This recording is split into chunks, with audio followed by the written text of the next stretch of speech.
You found yourself on another episode of Locked on Bulls. In today's episode, we're going to talk about Javonte Green having knee surgery and what that means for the Chicago Bulls. We're also going to preview tonight's game against the Washington Wizards. We're going to do all that and more right after this.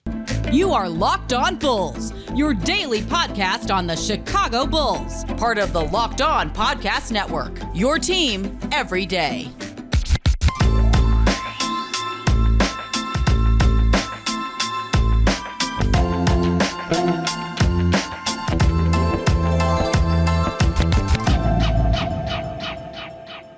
Thank you for tuning in to Locked on Bulls, member of the Locked on Podcast Network, where it's your team every day. That's Pat, the designer, host, and creator of the Windy City Breeze. I'm Haize, host and creator of Chicago Bulls and Chicago Bears Central. Pat, we've made it throughout most of the season without major injuries. Had some ding-ups, had some players out for a handful of games, but first surgery of the season, hopefully the last. Javonte Green is getting surgery on his right knee to have a knee debridement, which is the same thing Lonzo had on his second knee surgery. Now, it's not as severe as Lonzo was because they were doing his debridement to clean up a previous surgery. With Javonte, some fluid on the knee, going to get that drained. Take a look.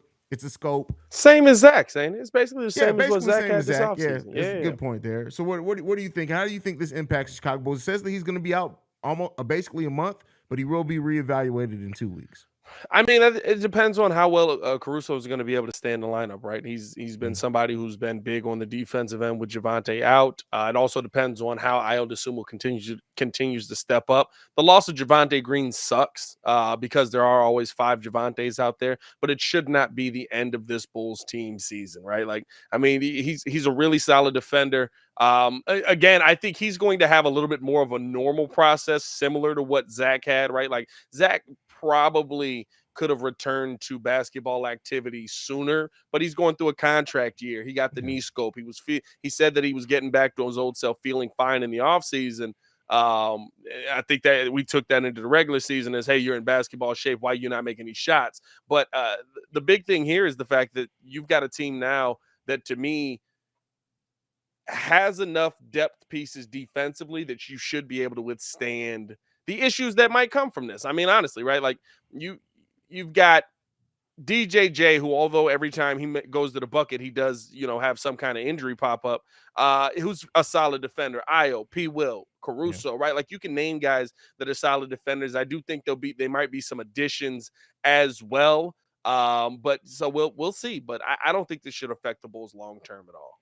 Let me ask you this. In this, though, do you think if the Bulls were looking to bring in more talent, maybe move a DJJ, maybe move that Portland pick, not the major trade, but if they're looking to do something smaller to add some size, does this force their hand to maybe do that move a little bit sooner? If they were, I'm not saying in general, I'm just saying if they already had those plans in place. I actually think it hurts their hand, right? Because me and you have talked about Javonte possibly being a part of that. I think that it hurts them a little bit in the situation where you're able to move a Javonte Green. But at the end, I think their hand was forced already, right? Like I don't think that they could have continued going through the season, because the one thing that we talked about is we always ask the question, why aren't they playing Vooch and Drummond at the same time versus these bigger lineups? I don't want to see it every night, but why aren't they playing them? And the simple answer is you can't. You got to have one dude come off the bench. You got to have one dude in the starting lineup, because those are the only 2 dudes you got. So I think that, when you start going through where this Bulls team's issues are, it's still at the size. And you know what? As much as people want to sit there and tell you, oh, you got to have a guard, you got to have this, you need a big man. And you need a couple of big men that are going to be able to play for you down low. I'm not saying you need a 1998 lineup where you're just moving guys out of the way. You know what I'm saying? But at the end of the day, tall people do well in the NBA. Well, skilled tall people. Because Felicio was tall. You didn't do too much. I agree. Tony Brown is pretty tall. You know what I mean? Like, I mean, tall they get you in the door. Well. Yeah, for sure. Here's what I'll say with this. I do hope at least the Bulls were looking to add something to this. Like I said, add to, maybe not take away, use that Portland pick, maybe something on the back end. We'll see. I don't think this isn't the type of surgery. It doesn't project, at least, to be anything that's lingering that's going to keep him from getting back to him. Now, It may take him a minute to trust that knee again. Don't know. But Javonte's a dog. So, Javonte may throw caution to the wind and be like, throw some tape and a brace on it. Hey, I'm I good. swear I feel like that, dog, right? Like there's certain mentalities, right? Not to say that it took Derrick Rose a long time to start to feel back towards, 80 to 90% of himself. Yeah. It took Zach LaVine a little time to start feeling like himself again. It takes some players some time, man. But I always think back to those guys that are just like Russell Westbrook, that are just like, hey, take the leg. I can jump off of the other one. I'm still gonna yam this thing on your head, bro. You know what I mean? And I feel like that's Javonte. Like Javonte will be like, I had surgery on my knee. Be like, yesterday, bro. You can't go out there and play. Sit down somewhere. So as far as the minutes distribution, we've already seen it. We've been around with Javonte for a little while, but now that we know for sure we're going to be without Javonte for an extended period of time, we don't know what's going on with DeMar. If I know anything about DeMar, he's probably going to play. Even if they have him on the minutes restriction, he's probably going to play. Do you think this opens up more minutes for? Is it you just now play DJJ more? Is it you play Drummond more when he's playing well? Do you think this maybe opens something up for the Rook and Dalen Terry, Malcolm Hill for a couple of games? What do you think that does with the rotation? So I don't think nothing changes. Javonte ain't been here. Yeah. What's it been? 4 games? 4 or 5 Feels games? about Something like right. that? When's Javonte's And then we were without last- him for like 2 before then, right? Because didn't he was Yeah. out for a couple of games, came back, played for 2 or 3 games, and he was he's been out again. So I don't think it changes anything. Billy Donovan's the kind of coach, and I know a lot of people don't like it, right? Where he plays players in situations that he feels they're going to have the most success in, and sometimes it absolutely takes you out of a lineup, right? Like who were we just playing where Drummond got no minutes, and who were we just playing 2 games ago? that wasn't the Philly game, was it? It was Philly. No, was that Philly? Maybe it was would Philly. have been Philly. 2 games ago was Philly. Did we one of the games where Drummond just got no minutes, right? And you literally just looked at the team and you were like, yeah, while he can absolutely sit down there and just out rebound everybody all night, he's gonna get cooked on the other end because you got a bunch of quick guys out here that are gonna be able to get past him. So I might have been. I don't remember what game it was, but It was the second Cleveland game, I think. maybe no, it wasn't that one. He was playing in that. Maybe he did play against Philly. He played 8 minutes against Philly. So maybe it was the second Cleveland game then. One of them, right? We all remember recently that. He did not play a game. It happened. He got no minutes, right? But you looked at the game and you were like, yeah, well, I mean, like, I can see why in this situation he's not playing. But that's crazy to say, right? Like, this is a dude that's supposed to be part of your rotation, and you're not going to him in that situation. To me, right, that there's going to be ups and downs with all of these guys, with DJJ, with Drummond, there's going to be different guys that come in off of the bench on different nights. And it's just about stay ready because you're going to get back in the lineup. It's just about when. Yeah, I mean, that's really what it boils down to. Next man up mentality. I will say this, like, the bench has been not consistently as far as school, because at one point they were like doing 28 and 30 points per game off the bench at times, but the bench has been solid. We have veterans on that bench. That's the benefit of having veterans on the bench rather than young players for the most part, is they come in and they do their job. They understand their role, and having Goran Dragic out there with them to just kind of maintain everything, it works. So we'll see. DJJ, I love the minutes he's been giving us. He just has to find a way to not get hurt every time he gets to the lane. Like, he never leaves though. That'd be the best thing. You know what I mean? True. Like, that's he always like goes down and say, "Oh, my wrist, oh my God, hand, my my wrist, back, my back, my hand," and then like he's shooting the free throws and he gets a block on the other end. It'd be like, what the heck did I miss? Like last night, he got knocked down. He's laying on the ground, holding his face. Can't believe it. Bulls go down on the other end, get the rebound. He's just standing there, gets the ball, 2-hand dunk. I'm just like, what the? Get back on the play. Like, what are you doing? I don't know, bro. I mean, do you feel like this is do you feel like maybe I'm underselling the loss of Javonte and what it's going to do to this Bulls team? I mean, this 2 weeks. 2 weeks is a lot. Well, he's going to be out for a month. He's just reevaluated to make sure that he's going to be longer than 2. Right, yeah. But here's what I'll say. With the way that the Bulls are playing right now, no. The way that they were playing earlier when they needed Javonte and Derrick Jones Jr. and Caruso to come in there and change the tone and the energy of the game, if we were still playing like that, this would be a huge loss. And it's still going to be in some games, but as we know, we're going into a much easier part of the schedule.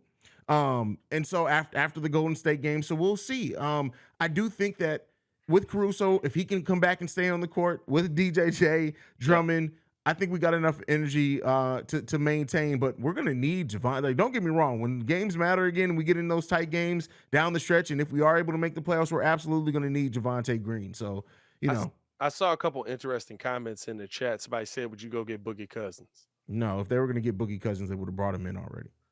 I agree, but I'm always down for going to get Boogie. And anytime somebody brings it up, I always say go get him. I'm always down. I just want a jersey, bro. I just want a Cousins jersey. You know you can get a custom-made jersey. No, that's weird, though. Then you're a weirdo. I mean, then you just like, you know he didn't play for them, right? Like, now you're a weirdo. You know what I mean? At least he played for them, right? Yeah, it's different. You know what I mean? Like, I can go get a Jabari Parker jersey and be like, it's for Candace, though. You know what I mean? Like, I can finesse that. Ain't been no Cousins on this team out here. It's weird. But nah, man. All right, y'all. So next up, before we get into the next topic, which is previewing the game against the Washington Wizards, I got to talk to you guys about Prize Picks. And I don't know if you like to play daily fantasy, but what you can do, if you do like playing daily fantasy, you can bet on the over/under on Zach LaVine's. But how does Prize Picks work? You pick 2 to 6 players, and if they'll go on to score more or less than their Prize Pick projections, you can win up to 25 times your money on any entry.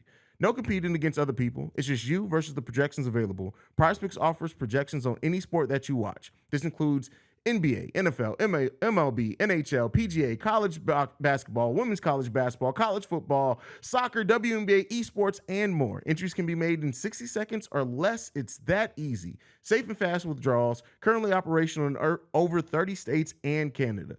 Download the Prize Picks app or go to prizepicks.com to sign up and play daily fantasy sports. First-time users can receive up to 100% instant deposit match up to $100 with promo code LOCKEDON. If you deposit $100, Prize Picks is going to give you $100. If you deposit $50, Prize Picks will give you $50. Don't forget to enter promo code LOCKEDON at sign-up for an instant deposit match of up to $100. All right, Pat. I was kind of excited about this game against the Washington Wizards, and then I looked at the injury report. It's, you know what, and me saying this is probably going to be one of the more exciting games in the next week or so, but DeMar DeRozan, we all know he's questionable. Alex Caruso's listed on the injury report as well. Always. But Bradley Beal is out. Gafford, Kispert, and Porzingis are all questionable. Not here to predict. I'm past the point of saying anything's going to be easy dub for the Bulls because this team's so up and down so far this season. I can't say that. But I'm going to say this. Washington Wizards team without Bradley Beal, we've seen that. That ain't fun basketball to watch there, brother. What do you think? I think this is the game. Hear me on this now. This is the game where we get some real Terry time. I think that this is a game where they're going to try and be a little bit more sporadic, play Zach a little bit less, right? You know, do things a little bit more safely than they have at times this season. But at the end of the day, right, like, it's going to be it's a game where you're going up against a team that does do a couple of things well that the Bulls struggle at, right? Like, they've got a couple of big men in Kuzma and in Porzingis that still can get after you, can still make the game interesting. But at the end of the day, right, like, this is a team that the Bulls should be able to beat.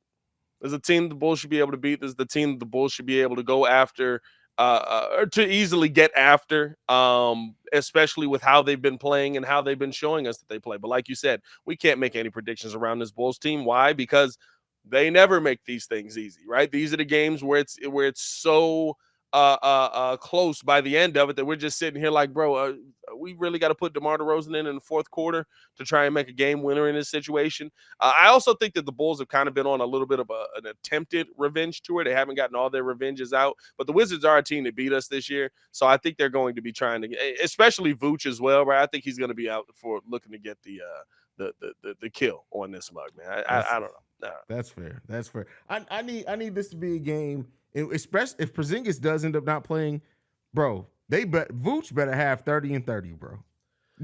I will say this: Vooch has been taking care of his opportunities to dominate guys he's supposed to dominate. Oh, for sure. Hey, these last couple of weeks, man, Vooch has been like, "Hey, brother, I'm gonna tell you this right now. I'm not even doing that much, and I'm gonna put up 21 and 15 on your head. Like, I'm not even a guy right now. I'm just a dude running up and down the court at times, bro. And you're just gonna look up and be like, hey man, how'd you get 11 and 12? You know? You know what I like about Vooch though, when he does get going and have big games? Because it does look effortless usually when Vooch gets going. It's beautiful basketball to watch. But you also see Vooch just look at people like, hey man, did you forget who I was? And it's always just fun to see Vooch when he Because he doesn't talk Vooch? crap actually, but you can see it all in his body language. Bro, Vooch has the best memes of Oh, the for sure NBA this season Yeah, for sure. out of anybody else, bro. I have not seen anybody else with memes as good as Vooch, bro. I swear. Like anytime he thinks that he be fouling people, by the way. Anytime he thinks it's not, that's usually when it happened. When he actually like beat the heck out of somebody, and the refs be like, foul. Vooch be, what do you mean? Vooch, your elbow was in his cheek. What are you talking about? We have the footage. Bro, legit, he got somebody like that, bro. I swear he like elbow somebody across the back of the head. And he just, what? All ball. It's like, Vooch, that's not how all ball work, bro. It's not all bald head, bro. It's all ball, like the ball itself. I mean, you got to do better. No, but I think this is a game that Vooch will be able to dominate. And you know what? I think this is a game where the Bulls will be able to establish their offense in a similar fashion again, right? We really didn't see it happen against Boston. You saw kind of how Robert Williams affected that. And I think you have to get back to being able to establish your offense down low. And to be honest with you, right, like if DeMar doesn't play, like you said, I'm assuming DeMar will play. I'm assuming DeMar will be on the court. I don't know how much he will play. I don't know if he'll be on the court in the fourth quarter.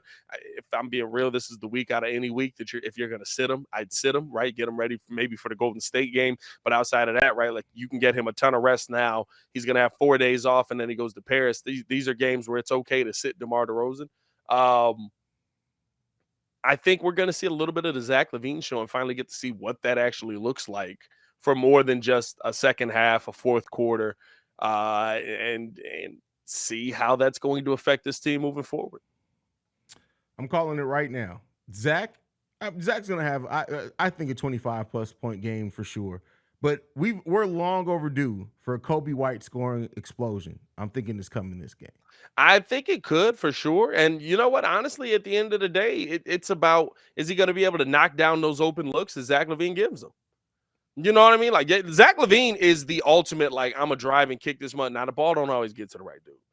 Listen, Zach be driving and kick. That one driving kick where he drove literally just towards the baseline and was about to run out of bounds and then just threw it back to Jaylen Brown because nobody was there. By the way, that is one thing. If we're going to have one pet peeve, the one thing I need to see in this Washington game, I don't care if it is the Washington Wizards.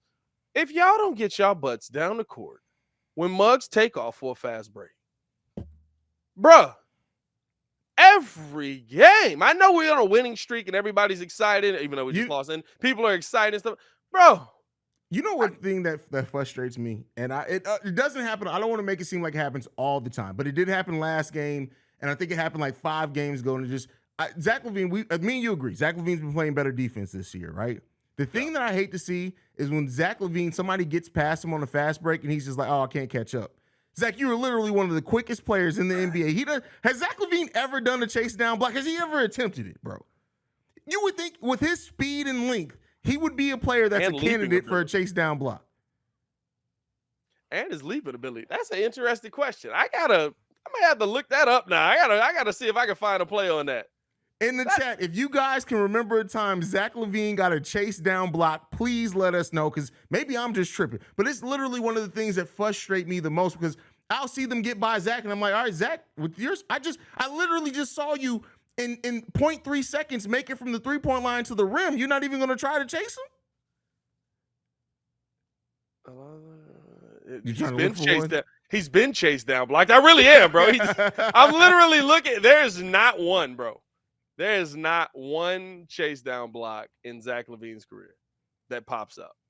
He's been chased down blocked twice, and now the top highlight is that Zach LaVine knew Andre Drummond was going to miss that free throw and came back in and dunked it. So listen, if you can do that, you can chase down block. Just predict it, brother. That's it, man. Anyway, I'm sorry. I know that was random, but that's something that literally just it happens like 2 or 3 times a season. I'm just like, it doesn't make any logical sense to me. Yeah. Now, if you had Kobe arms, I could understand you not trying. But like, come on. If you had Kobe arms, bro. Actually, I think Kobe White just got a chase down block. Exactly. He just Exactly. Kobe White just got a chase down block in the last game, bro. Zach, we need you to do better on that, bro. Do better. Oh, no, that's now watch us say that hilarious, and watch the rest of the season. He has like 5 chase down blocks over the course of the Hey, season. he better, man. Hey, listen, if you want to bet on Zach LaVine having chase down blocks, man, I need you guys to check out betonline.net before we get to this final topic, man, because here's the thing. At the end of the day, they're your number one source for all your sports betting info, stats, news, and analysis. You can get the latest odds and trends for every professional and amateur league out here, from college football to the college bowl season that just finished. The craziness out there. Georgia, you shouldn't have done them like that, brother. To NBA, and of course, a little bit of what's going on around the world with the soccer games out there, man. They've got it all over at betonline.net. And if you love sports podcasts, you can even find those at betonline as well. I had a stroke right there. As always, man, they are the fastest and easiest way to get your betting info. You can head to the website today or use your mobile device to learn more. BetOnline. That's where the game starts. All right, Pat. Last topic of the day before we go home.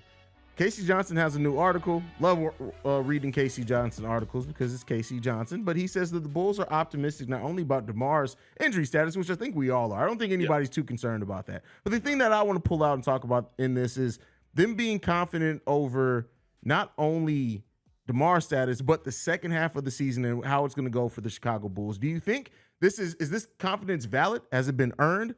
What does it make you feel when you hear that the front office is confident about the second half of the season? Here's the best part about the word confident, right? Confident in what? Confident. How confident we talking?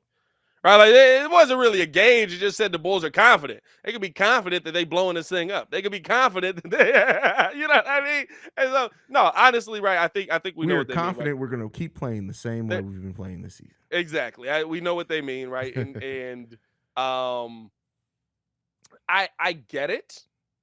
I don't know if I share that. I told y'all, right, I'm not going to be bought back in on this team until we sit 5 games above 500. We may never get there. We may be a team that's up and down all season and fights its way back into 500. But the one thing that I can say is that when you see how Zach LaVine is playing right now, this doesn't feel like one of those one-off games or just a little bit of a hot streak that he's getting on. He actually looks like the Zach LaVine that we've seen all season, right? And it looks like he's feeling a lot better. We heard him talking with Stacey we heard Stacey talking about him when he said that he's starting to feel like his old self. And you can see it, like literally, like Zach LaVine, bro, I'm going to be real with you. And maybe I just don't remember it. His first step is quicker. His first step this year to get past player, I don't remember him blowing past people like that. I tell you, but that's the thing. Zach LaVine has gotten better after every knee surgery he has. His leap got higher. He increased his vertical after his first time he tore it. Or after he only tore it one time, tore his ACL. And then after this surgery, I don't know if it's like a confidence, an extra bounce, whatever it is. But yeah, you remember what was the name of the baseball movie when we were younger? The Rookie? Was that what it is with the kid? He hurt his shoulder, and then when it healed, he could throw the ball fast? Yeah, The Rookie. Maybe that's Zach LaVine's knee. Every time he gets surgery, he comes back, and he's even stronger. I'll look it up while you're. I think it's The Rookie. What was The Rookie, wasn't it? Where like his arm was like elastic all of a sudden because of it was like a rubber band, so he could just hit, and all of a sudden he played for the Cubs. I was like, why the Cubs swoop in and get him every time? Bro, why the Cubs? Like, why are they?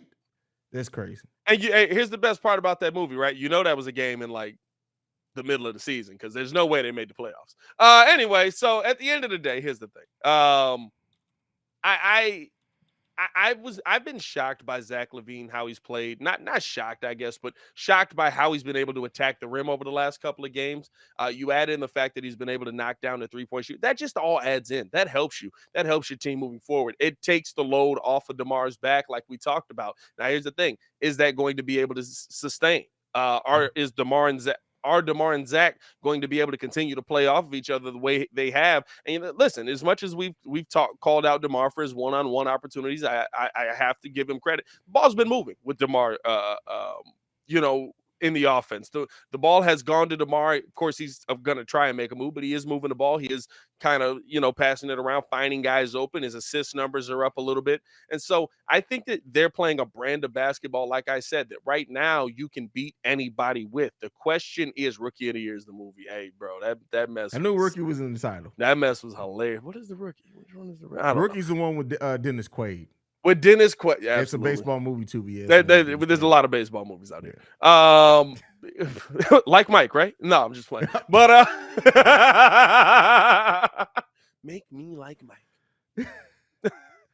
But no, I mean, like, they're playing a brand of basketball right now that you can beat anybody with. Now the question is, will they? And I think that's what it comes down to when you look at the confidence that you're seeing an offense that actually is going to work.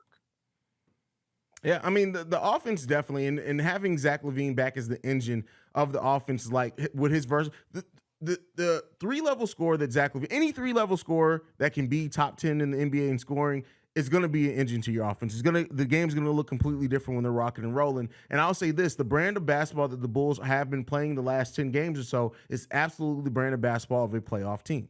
So there's a lot of reasons to have confidence, and we just have to see it consistently. We have to, like you said, I feel like the Bulls can win against anybody. They can also lose against anybody, and I won't feel confident all the way into the season. I'm not going to say 5 games above 500, but if we can get above 500 with rocking and rolling and like winning more than we're losing, that's all I need, bro, at this point.